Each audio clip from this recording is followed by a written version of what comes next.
Today, we have with us Dr. Velumani. He's a creator of ThyroCare. He has started this company from a zero value, and today the market cap is 3,500 crores listed in the Stock Exchange of India. And he has a lot of life experience to share with us. Let's talk to him and understand and draw some experience, draw some inspiration from his experience. Sir, Hello. let me start with you a question. Your life story is really inspiring to everyone, even to any Startups, professionals, everyone. any age. So your childhood is, we heard of it's a poverty. How you manage those periods? What is your challenges? How could you able to study that time? How you manage your studies. Something very important for us to understand. Even in spite of poverty, how Sir has studied and survived. Take this a challenge. See, if you look at it, we have made education costly. Education is not supposed to be costly. Especially in 60s and 70s in Tamil Nadu, there's a wonderful chief minister who made education free and meals in the schools so that people come to the school. So if you look at it, had I not been very poor, that meal would have not been very tempting. So the meals brought me to the schools. And then I also believe I enjoyed poverty. So the very difficult thing is, people suffer in poverty, they don't enjoy the poverty. So I saw poverty was not troubling me. Village, as such, the entire village was poor. And in that poor village, there was one more poor. Had there been too many rich people, I would have been sitting and crying. So if you look at it, that poverty, that village life made me very powerful. In fact, I keep telling, in poverty, replace V with W, poverty. So that's the reason I have become very, very strong. It's a great thought that poverty is powerful, and this is which brought him to this level. Sir, you have employed in a company, you employed in a pharmaceutical company, then you worked in BRC. And one fine morning, you decide to start your life is secured. Your wife had a job in SBI. And one fine morning, you decide that I want to start a business, start a startup. And there is no security. What gave you the strength to take that decision? It's so tough decision for everyone to take. Yeah, I think this question many people are puzzled, that how a man, after seeing poverty, after getting stability, how he dares to disturb that stability.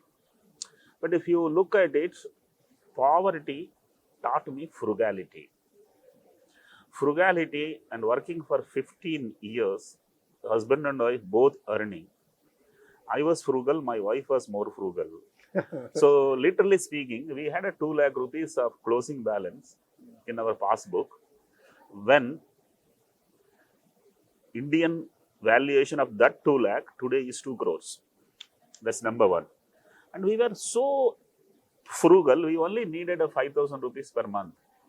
So 2 lakh rupees closing balance, 5,000 rupees per month. So 40 months family is safe, secured. I would lose some of my comforts, but then losing comfort should not worry you. Losing money, losing future is supposed to truly worry you. I fortunately could dare to take that decision. In fact, had I not taken that decision, I would have not had a story to tell.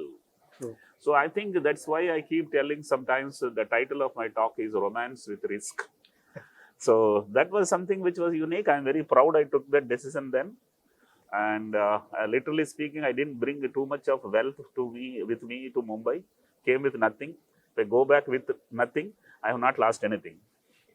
So this is the way in which I approached it. Romance with risk. I think that's a punchline of Dr. Velumani. And this nobody cannot because he have a copyright of it. No, it absolutely all my talks are available even in a Twitter handle Velumani. Yeah. And it's every punchline is nothing is copyrighted. And your wife is a personal question. Your wife were with you during the start when you begin it, and she saw a growth. At one point, you lost her. What do you feel now, looking back? If she would have been here, what do you make? Yeah, in that way, that was a sudden, surprising, shocking end which was for which I wasn't ever even thinking happens. But having said that, ever since I lost her, I lost interest in running the company. In fact, had she not gone, I would have not exited Thyrocare. To that extent, that is one of the reason why did I do that. Having said that, I feel always guilty that I did not give her any true care or attention because I was focused in the business. Because I was focused in the business, she too was very focused in the business. She never consumed anything and she never got a co-founder designation. But with having said that, I acknowledge her in every talk for at least 5% of my talk time, because I think if I am today someone, I think she made me. So Because, she was the powerful person behind my journey. sir, now companies are running behind to secure loans, make investments. Most of the companies are leveraged. Without loans, they cannot do a project. But your case, you're totally debt free.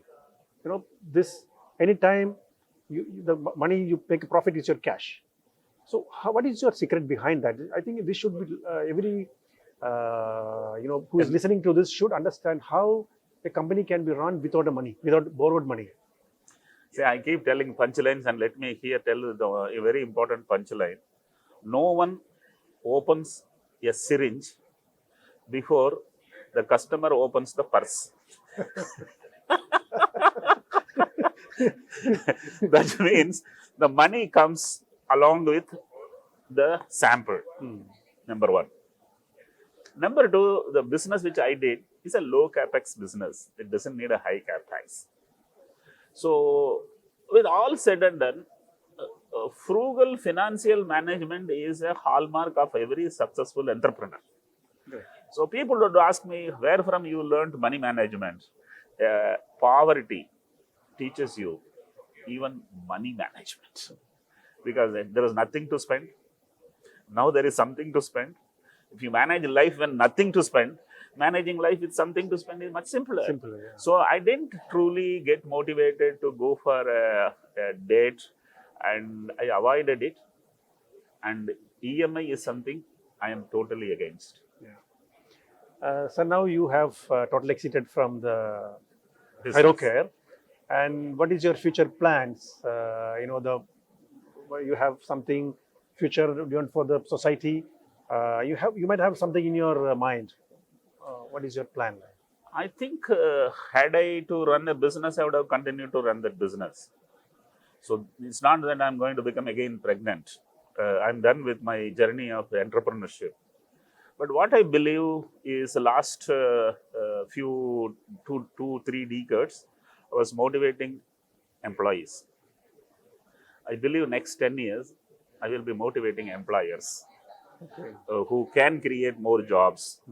So I am good at diagnosing now the balance sheet. Diagnosing what is the problem where the promoter is stuck. And by and large, people are stuck with only 3 things: IT, HR, logistics. So I tell them, gentlemen, you don't have marketing enough number of people. Gentlemen, you are having a challenge of lacking team with steam. So a few things I am seeing and I want to guide them. But if you ask me, I want to help the old who are 60 plus, especially women. And I want to help the young who are not able to pay the school fees as much as I can. And I have started doing it, and I want to scale it up. A portion of my wealth will go in uplifting these both segments. It's a great news that Dr. Velumani want to look into help the business community who is struggling. He can guide us with his experience, and also he want to help the elderly people and also the young guys or young people who want to, some guidance. Dr. Velumani is here, and he's full-time available for anyone to contact him, his office. And one more last question to you is, what is the advice you want to give to the young generation or is listening to this particular video? Yeah, I always use a word focus. If I am very powerful today, it is because of focus. I came out of poverty because of focus. I learned mathematician, became a scientist in medical field because I was able to focus. I am a Madrasi speaking today. Powerful Hindi is again a focus. I want every person, irrespective of whether they are employee or employer, even a student, focus, number one. Number two, life is a marathon race. It is not a 100-meter dash. Have patience. In fact, I will give you a very powerful punchline which I have recently been telling.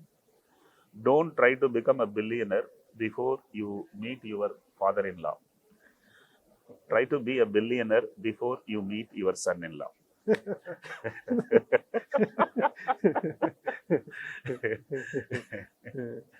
Right. Yeah. So his advice is to focus on things and have patience in your life. The result will come when you do your hard work, when you do your job. Set your priorities right. Rest will follow. Follow. Thank you, sir. Thank you very much. you. Thank you very much.